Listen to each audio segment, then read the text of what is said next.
आप ये जो घर मेरे पीछे देख रहे हैं वो है 3716 करोड़ का घर। और एक दिन में सब खत्म। अचानक पता चला घर का मालिक कौन होता है। बैंक, सरकार या फिर वो शख्स जिसका नाम दरवाजे पर लिखा है। 25 फरवरी 2026, मुंबई, पाली हिल्स, बांद्रा। एक घर है, नाम है एबोर्ड, 17 मंजिला। समुंदर दिखता है खिड़की से और कीमत एनफोर्समेंट डायरेक्टरेट ईडी आंकती है 3716 करोड़ और बाजार कहता है 5000 करोड़। लेकिन 25 फरवरी को सुबह यह घर किसी और का हो गया। ईडी ने दस्तक दी, कागज दिखाया और कहा अब यह घर सरकारी संपत्ति है। मालिक का नाम अनिल अंबानी और अचानक भारत के सबसे अमीर परिवार के एक सदस्य अपने ही घर में मेहमान बनकर रह गए। जरा रुको, पहले समझते हैं 3716 करोड़ का मतलब क्या है। अगर आप एक महीने में 1 लाख रुपए भी कमाते हो तो ये घर खरीदने में आपको 10,000 साल से ऊपर लग जाते। अगर आप एक महीने में 10 लाख भी कमाते फिर भी आपको ये घर खरीदने में 1000 साल से ऊपर लग जाते। मतलब आप कभी भी ये घर खरीद नहीं पाते। यह सिर्फ एक घर है, एक बंगला, लेकिन इसकी कीमत एक छोटे शहर के पूरे बजट से भी ज्यादा है। और यह घर एक दिन में एक कागज के टुकड़े से किसी और का हो गया। अब थोड़ा पीछे चलो। 2000 के दशक की शुरुआत, रिलायंस के 2 हिस्से हुए। एक हिस्सा मिला मुकेश अंबानी को और दूसरा हिस्सा मिला अनिल अंबानी को। अनिल अंबानी को मिली Reliance Communication, Reliance Power, Reliance Infrastructure. और 2008 में अनिल अंबानी दुनिया के 6वें नंबर के सबसे ज्यादा अमीर इंसान बने। संपत्ति $42 बिलियन, करीब 3.5 लाख करोड़ रुपए।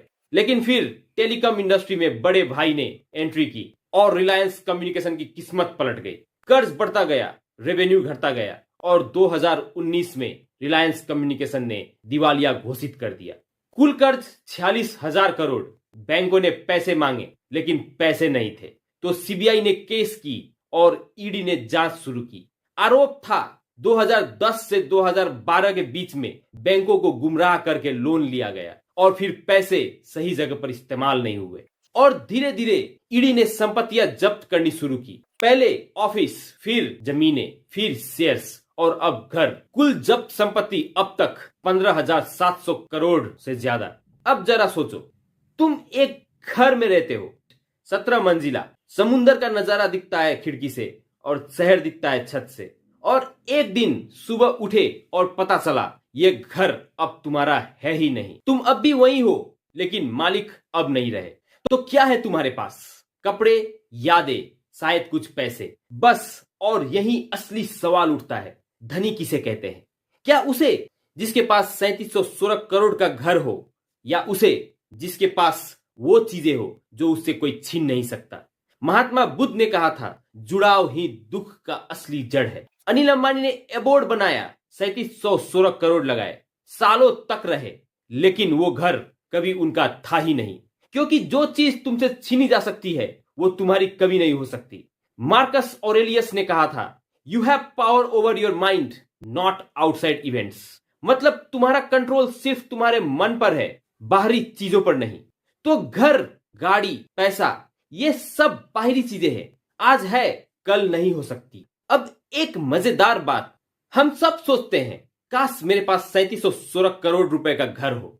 लेकिन सोचो, जिसके पास है उसकी क्या हालत है। वो घर में है लेकिन वो घर उसका नहीं है। वो मालिक था लेकिन कंट्रोल अब किसी और का है। सेरेसा ने कहा था, it is not the man who has too little but the man who craves more, that is poor. मतलब गरीब वो नहीं जिसके पास कम है, गरीब वो है जो और ज्यादा चाहता है। तो अब सवाल उठता है, असली धन क्या है? असली धन वो है जो तुम्हारे भीतर है। तुम्हारा ज्ञान कोई नहीं छीन सकता, तुम्हारा चरित्र कोई नहीं छीन सकता, तुम्हारी शांति कोई नहीं छीन सकता, और सबसे बड़ी बात, तुम्हारे रिश्ते। जो लोग तुम्हारे पास तब भी है जब तुम्हारे पास कुछ नहीं है, वही है असली धन। यह वीडियो मैंने इसलिए नहीं बनाया कि मैं अनिल अंबानी को जज करूं।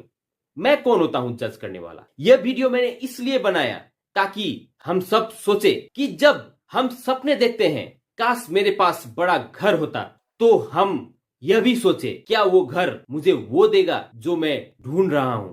क्योंकि हम घर नहीं ढूंढ रहे हैं, हम शांति ढूंढ रहे हैं। हम गाड़ी नहीं ढूंढ रहे हैं, हम सम्मान ढूंढ रहे हैं। हम पैसा नहीं ढूंढ रहे हैं, हम सुरक्षा ढूंढ रहे हैं। लेकिन सच यह है, शांति मन में मिलती है। सम्मान गाड़ी से नहीं मिलता, सम्मान चरित्र से मिलता है। अगर ये वीडियो सोचने पर मजबूर करे